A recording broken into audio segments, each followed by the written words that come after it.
reimbursement for the cash of the school. If we do, then we'll actually see a decline in exempt debt. But the exempt debt is somewhat outside the 3-year operating plan. Right, it's outside, in terms of the additional money for the override, it's been removed from. Right, it's outside the levy limit. But I guess in your 3-year plan, I assume that for non-exempt debt, there's been some assumption of what debt service is going to be over the next 3 years? Debt service, general operating fund debt service? We have not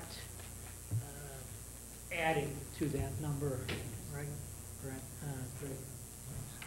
I think we just took what it is without any additional debt service. I guess I would ask that be looked at between now and town meeting, because, you know, if either the new fund is needed, whatever is needed, that we have adequate general operating fund debt service.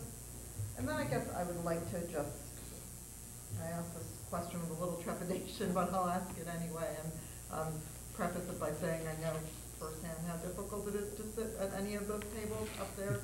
But in a non-override situation, which, as good as I think the 3-year override plan is, we need to be prepared. The override, if it fails, is the plan that's presented with the cuts and the division of revenues the plan that each committee feels is the soundest and most equitable for going forward for both the school department and general government, because I think whatever non-override budget is presented in town meeting, save some unexpected state aid, is what we as a town have to be prepared to implement next year. And do the leaders of the town feel comfortable that the division of revenue and the cuts presented is what you feel is the best and fairest and most reasonable for all members of the town?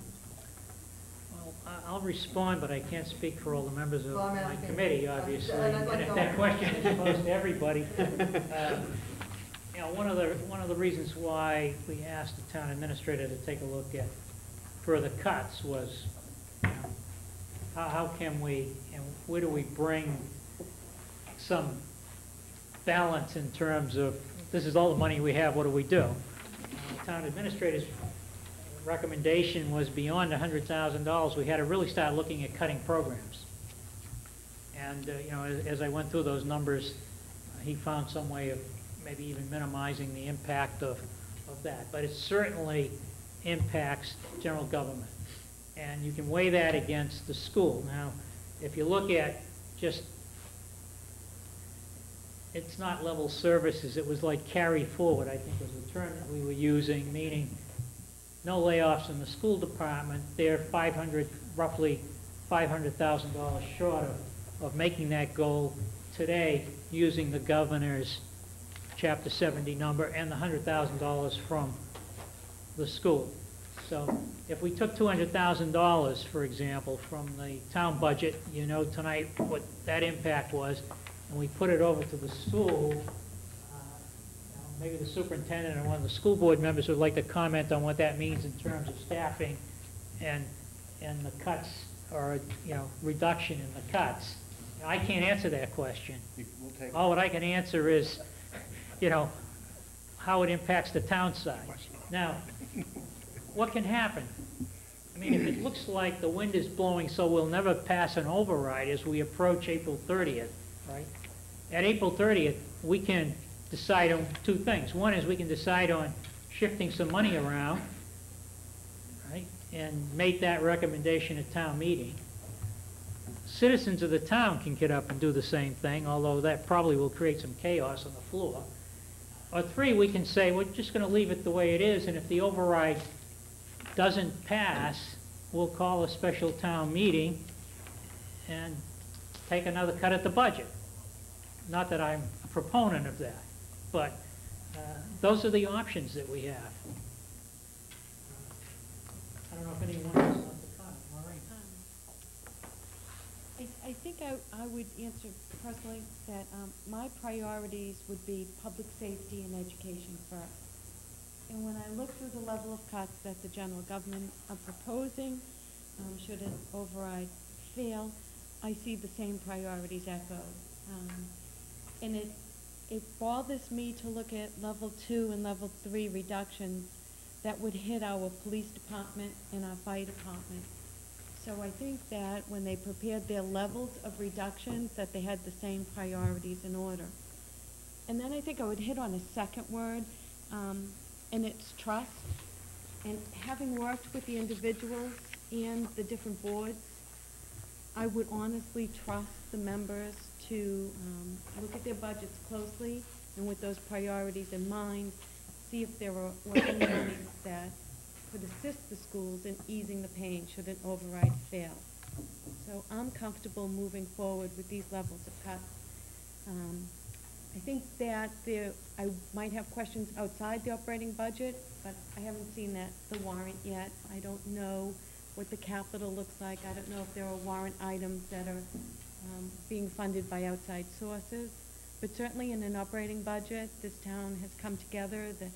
The individuals on each one of these boards have come together and put together a budget that shows the priorities, public safety and education first. Well, I wanted to expand on that too, because the last several years, these three committees have worked together as a team. Last year, we all worked together, and a half an hour before town meeting, we came up with a budget that was satisfactory to everybody, that avoided an override.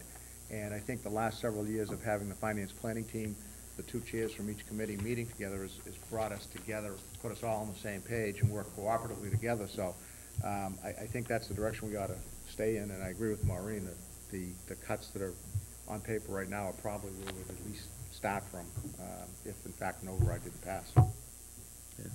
Bob? I'm part of the planning team, and one of the questions that the planning team asked was, what would it take for the schools to avoid the half-day layoffs every week, the half-day early closings every week? And my best estimate would be another $400,000 to $500,000 in order to do that. That's going to be the most dramatic impact on the schools, and to take that kind of money off of the municipal budget would impose much greater hardships on the town. I guess I wanted to add that I'm comfortable with it, although I don't like to see the cuts that we have to make under a balanced budget. But it gets to a point where it becomes a slippery slope, where as every year we're going to be saying, geez, how much money can we get from the town this year? And so without changing the way we do business, without passing an override, it becomes a situation where you really don't get true budgets every year, and we're kind of just sitting there every year waiting for how much money is going to come down the pike from the town side. And when you look at where we're at right now, we're at a 63-37 split. I don't know whether that's where it should be. I don't know whether that's good. I don't know whether it's bad. But I do know that, and I've actually got to sit in on a lot of the monthly, now weekly meetings, filling in for either Maureen or Steve when they can't make it. And we have worked closely together on this. And I think we're comfortable with where all three, or at least with where the selectmen are at in terms of coming up with another $100,000 worth. None of us want to see cuts, but I think that they are distributed fairly. And the last thing we want to do is start pitting, well, we could cut the children's librarian because that's not as important as, you know, an XYZ teacher. And I think that's the last thing we want to start doing in the town. But I would just add to that, though. I think you have to be very careful here, and you run a real pitfall here politically. I think people in this room know the situation because we're the ones that come to all these public hearings. But there's a perception even last year, you just referenced it, you know, where at the 11th hour, cuts that were threatened didn't come to pass. Now, great, fantastic. Okay, we got, you know, the white horse ran, you know, came in at the last second, and it was great, and we understand how that happened. But there's a perception out there that, you know, they're just, you know, barking up that tree again, and they're going to threaten all these things. They're going to say they're going to cut, and if there's going to be some hard jockeying after the vote fails, and all of a sudden it's not 10 teachers that get cut, and all of a sudden it's not half days at the middle school, and somehow that gets saved, I think you do yourselves a lot of damage permanently, and it gets worse every year. That if you just get the reputation that all you're doing is, you know, throwing bombs, and in the end it gets smoothed over. So you know, these level 2, level 3, I don't know enough about them. My point right now is not to say, I think, you know, as Mel just said, geez, this is much more important than this. I don't know. I'm not qualified to talk about police cruiser, a police officer not filling an unfilled position, second cruiser, shifting recreation. I don't know what that means, but I just know the school department really well. The school departments would have 18 fewer teachers than basically they need to provide this level of service they're providing right now, to keep the classroom size the same. They're not hiring 8, and they would cut 10. That's 18 fewer teachers. Class sizes go up, and it's worse than it appears, because this business at the middle school with eliminating a whole track of courses that everybody in the middle school takes, those kids have to go somewhere, which compounds the problem even more. So not only are there fewer teachers for the kids we have, there's fewer classes, so math, you're left with the core subjects, and they're huge, okay? We've done a fantastic job over the years at promoting inclusion of kids with disabilities in typical classrooms, which isn't necessarily a less expensive item, but the money's being spent in our district and benefiting all the kids in the classroom. Fantastic. If we now get 30 kids more in a classroom, including 4 or 5 kids with disabilities that teachers have to deal with, you know, not adding special educators, I mean, that has a huge impact. I'm not saying that's more important than the other things. I just don't understand the other things. So I want to hear somebody, 2 points, is if you know now, if you feel that when push comes to shove, that we're going to have to look at some of these level 2 or level 3 cuts, I think you need to bring it up before town meeting and before you go to a special election. And let people know. I mean, that's, you know, if we have any chance of this thing passing, you need to let people know exactly what would happen if it fails. Not, it might be this, and if it fails, then, you know, we'll shuffle the dominoes a little bit here.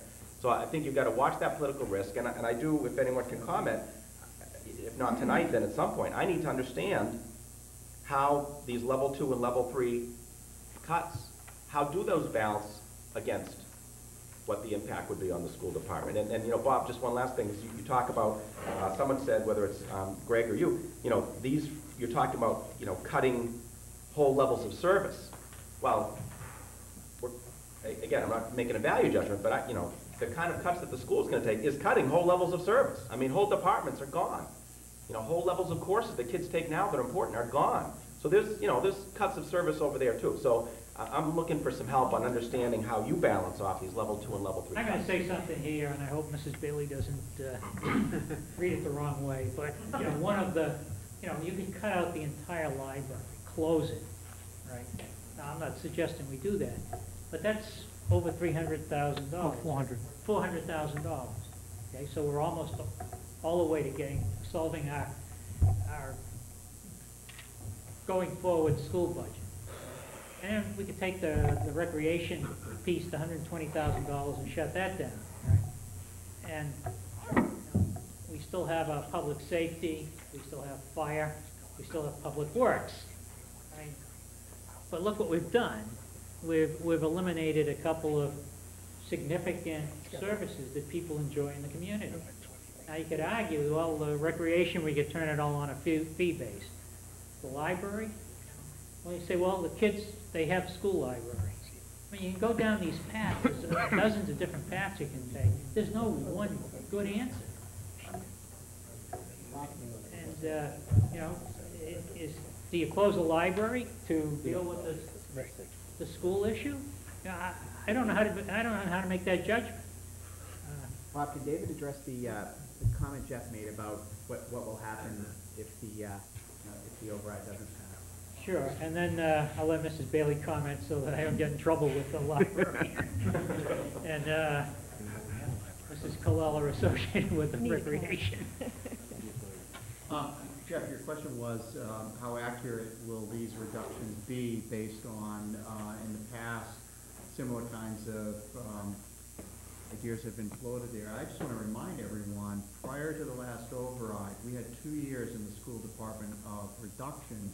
We cut back on physical education, we cut back on music, we cut back on a number of programs that led us to the problems of high class size issues with the high school accreditation,